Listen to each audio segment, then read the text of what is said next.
తెల్లవారితే ఉగాది, మీ అందరికీ ఉగాది శుభాకాంక్షలు తెలియజేసుకుంటూ, ఇంట్లో తల్లిదండ్రులు, అమ్మానాన్నలు, కుటుంబ సభ్యులందరూ మీకోసం ఎదురు చూస్తూ ఉంటారు. ఈరోజు ఈ ఆనందాన్ని జాగ్రత్తగా ఇంటికి వెళ్ళి ఇంట్లో ఉండే కుటుంబ సభ్యులందరితో మీరు పంచుకుంటారు అని మిమ్మల్ని కోరుకుంటూ, మీరెప్పుడు ఇలా చల్లగా ఆనందంగా ఉండాలని ఆ దేవుణ్ణి మనసారా కోరుకుంటూ సెలవు తీసుకున్నాను.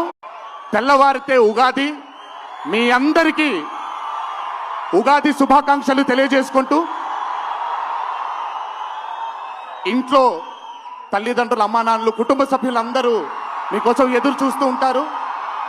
ఈరోజు ఈ ఆనందాన్ని జాగ్రత్తగా ఇంటికి వెళ్ళి ఇంట్లో ఉండే కుటుంబ సభ్యులందరితో మీరు పంచుకుంటారు అని మిమ్మల్ని కోరుకుంటూ, మీరెప్పుడు ఇలా చల్లగా ఆనందంగా ఉండాలని ఆ దేవుణ్ణి మనసారా కోరుకుంటూ సెలవు తీసుకున్నాను.